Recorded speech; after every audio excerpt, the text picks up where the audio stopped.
Hello, Gweth, and welcome to my Stormgate pre-alpha review. Now that the dust has settled, I think I'd chance it as well. I'll be more focusing on player onboarding, let's say. Returning players, casual players, people coming from different genres, less so than focusing on the high-end competitive and the esports flavor of this title. Because there's going to be a very important task for Frost Giant in trying to bring in people. A lot of that's going to happen through the co-op modes. That's not going to be the competitive focus.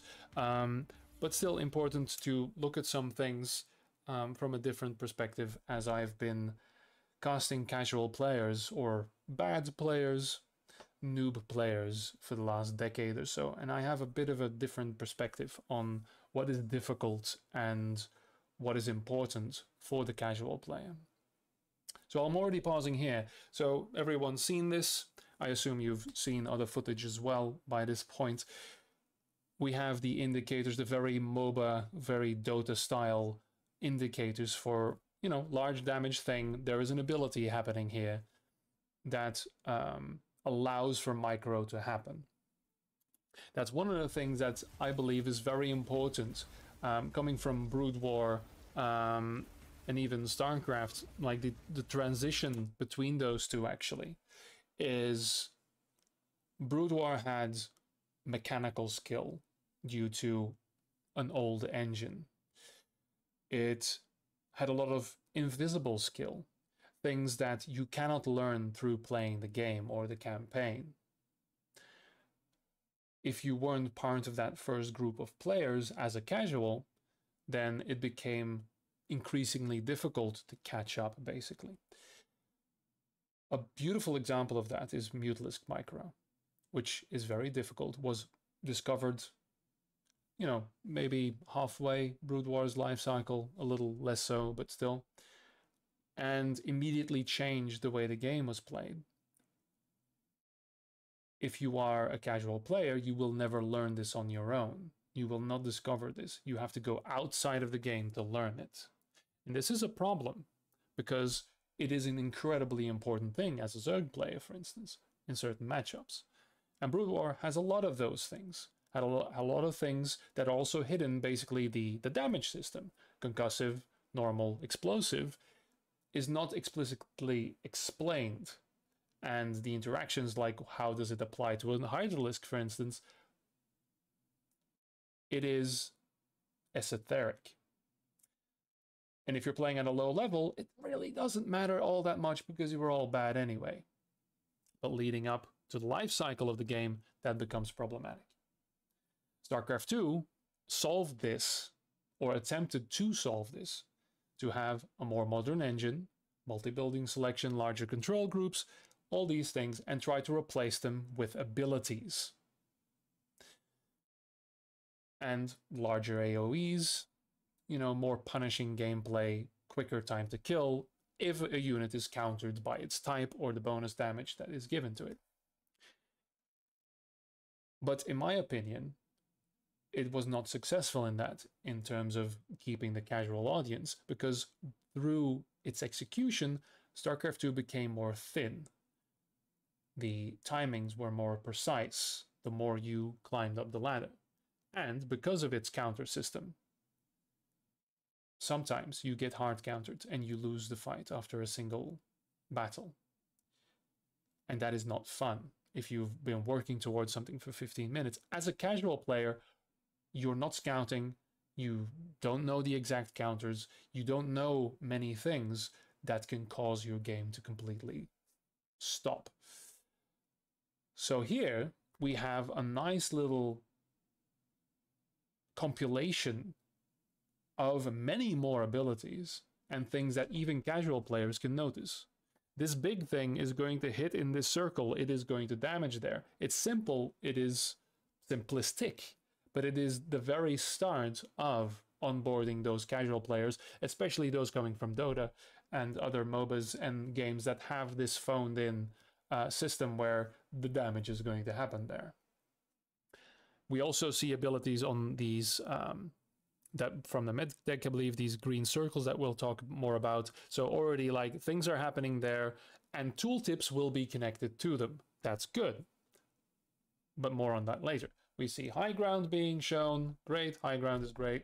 And then we have the debuffs here from the dogs, I believe, the hindrance to slow down units, which then is an interesting flavor because it reduces the amount of micro you can do, because a unit hit by that slow is no longer efficient to be microed. So that is a removal. Here we're going to see this on the left side, on the right side here. A removal of agency by the player. You're removing mechanical skill. I am capable of doing this. I am capable of microing my units, sidestepping them, doing all of these things. Let's say the artillery piece is coming in, but my units are hindered, then my skill no longer matters, because it will impact regardless of how hard I micro. Unless, of course, I counter that ability, but more on that later. So, and of course we have a very streamlined pickup system, very long range on the top right there. And hi TLO, sorry TLO, I'm just going to skip you for a moment there, son. So yeah, I'm not going to focus on macro and anything like that. We have the units, they are moving, this is great, 2 resources, fantastic, we all love it. But what I do want to talk about is the choice of moving away from Brood Wars +1, +2, +3, and, you know, going for what they've said this on Reddit, I believe, or in an interview, regardless. I also see like the dog is being repaired, even though, so I'm not sure, is this biological or is it mechanical? Because that's the thing, the tag system from StarCraft 2 is returning. So we're not going to have focus or hard focus on incremental increases. So the Zergling taking 3 hits, then after the Zealot upgrade is taking 2 hits, that kind of thing they're stepping away from. And in terms of armor, they're going to a percentage base. So what that means in terms of time to kill, well, I'm sure it'll be important, but not for the casual. So it'll be, again, a bit more like Dota. We'll see how that is going to affect the use of abilities and the importance of such upgrades. And more importantly, how is that going to translate to the casual audience? Are they going to understand why they're no longer doing any damage to certain units because they don't have X or Y bonus, right? So here we have, again, a nice show. So they hinder each other. And of course, a synergy with the melee unit. The unit is being hindered, so the melee unit can close in. Here is what I think is a big noob trap, and I get flashbacks to the destructible rocks back in StarCraft 2. Because I'm currently seeing these are smaller, right? These are clearly phoned in, whereas you have barrier trees as well that are currently in the top left. You can see here, you know, hiding the cliffs and are just decoration. How prominent is this going to be? Is this going to be on every map? Is this going to be a mechanic I need to be cognizant of? Now, if you're a casual player, even if you are a casual player and a noob, you're probably going to, after losing to this 3 times, you're probably going to realize you're going to have to defend or destroy these trees, right? That's not the big problem. It's just that how prominent is it going to be? Is this going to be just one more mechanic? Because if a new player comes in and loses to that 3 times, he might as well just say, you know what, fuck it, or not play that map anymore. Then we have the multi-building, everyone's talking about that. We've got the incremental animations on the building of the units, which is important, that you can see when a unit is about to pop up. If that's the case, and then we have a standard harassment, we have standing still, Time to kill is very slow but these guys have a buff. So again, why aren't these guys dying? Because they have some kind of rallying buff on them that is swirling around, right? So because they are being healed, or yeah, I think they're being healed by that, and it's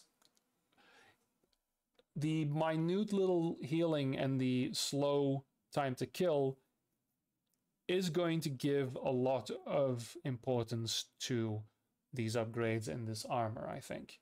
And even simple things right now, you're basically being given hours to respond.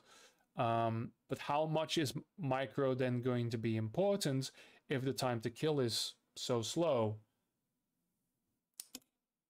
That's going to be perhaps good for the casual. There we have the big man units who are going to deal splash damage. Again, the splash is going to be incrementally probably reduced. They can go through. Oh god, that's a mechanic. Terrible, terrible damage. All great. So, then we have, of course, dropship. A little bit laggy there, but that's fine. And then, of course, we have the creeping. I do want to say one thing about the creeping. I don't mind it. Because there are no hero units, but what are they going to provide and in what grade? If it's just resources, then it's going to move up timings, it's going to be buffs to units, then it's going to change engagements. Now, for Warcraft 3, this was a new mechanic. It birthed Dota. Now, I feel when I was playing Warcraft 3 as a very casual little newbie at release, a lot of games, at least a lot of hero progression was lost because of creeping and because of not understanding the importance of it. Especially rushing higher tier camps and all that kind of thing, getting items. It took a very long time for the casual base to catch on that this is kind of important, and a lot of games were lost very early on because of it. So the balance of those upgrades, the balance of those buffs and everything that you can pick up, is that how, what percentage is that going to affect your engagements? If we are in a mirror, I have the buff, you don't. What is that going to matter? Because this is good for Dota players because they know the system, but they're also learning the RTS. They're learning the macro and the micro, the timings, and all that comes with it. Also map knowledge, even though it's revealed. I'm worried that a tier 3 buff is going to trivialize some things. But, well, we'll get to the buffs and debuffs in a minute. So, again as well, the charge and stun removes agency from the player. It's a very Dota thing.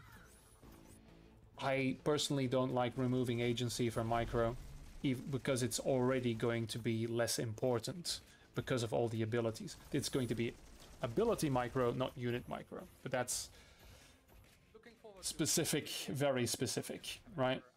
All right. Sorry, Tilo.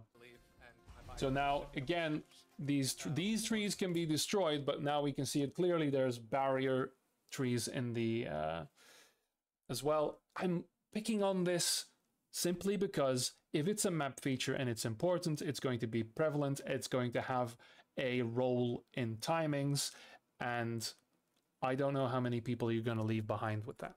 It's cute, it's fun, but yeah. So these guys, these artillery pieces are getting destroyed real quick. Now we have the air units here as well. I should point with my thing here. The point defenses as well. And there we are. The game is over, as we have seen many times before. So everything is pre-alpha. Remember the Popo tanks of StarCraft 2. Is just what I want to focus on is things like the medtech and stuff, because these do show the design philosophy. I understand that this is a tiered unit. It'll get the abilities unlocked. That's not what is important. It is what you're getting for this unit. So you have some vanilla units, you have some dogs that slow people, so mostly every unit's gonna have an ability or something that you can use or dump your APM in. This is a Marauder type unit. It heals biological units. Important distinction, again, we have the tags. Are we going to have bonus damages and stuff?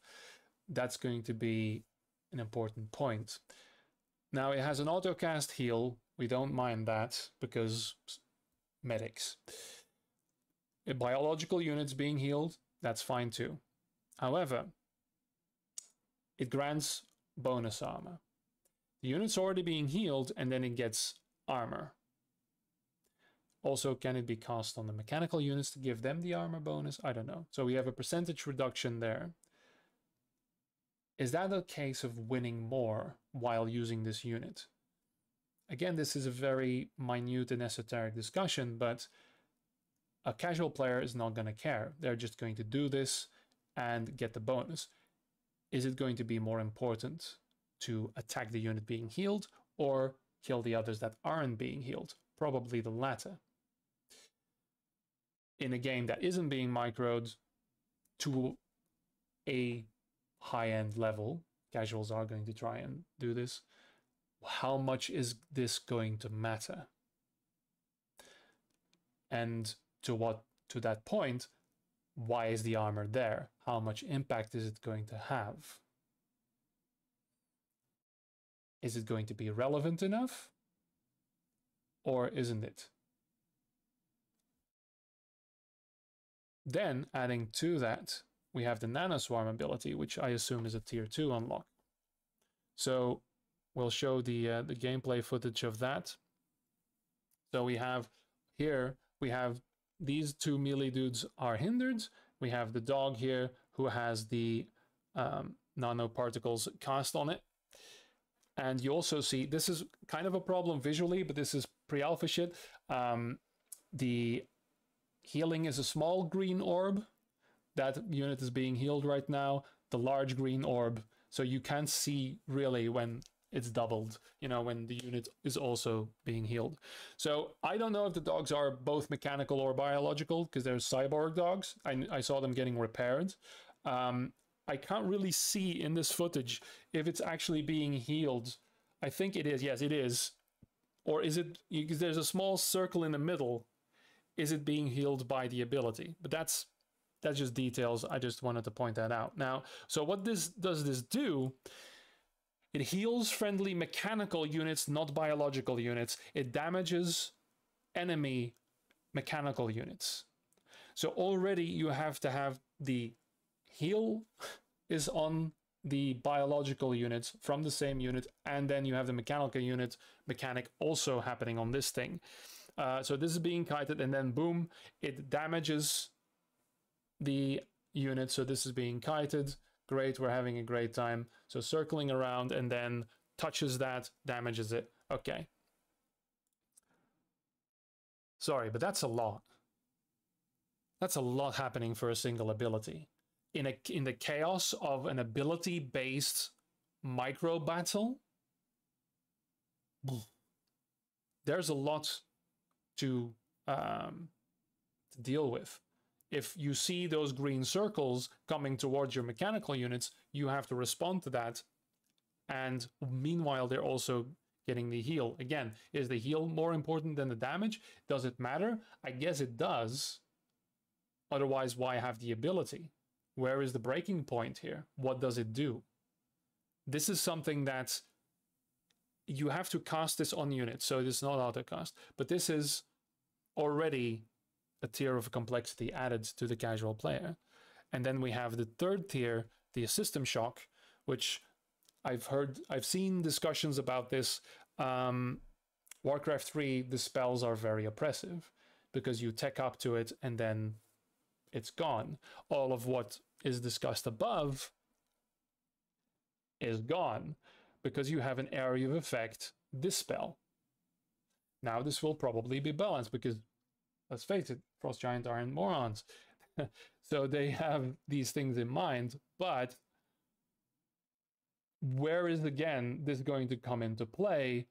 How much is this going to negate things? How much is this going to waylay tactics?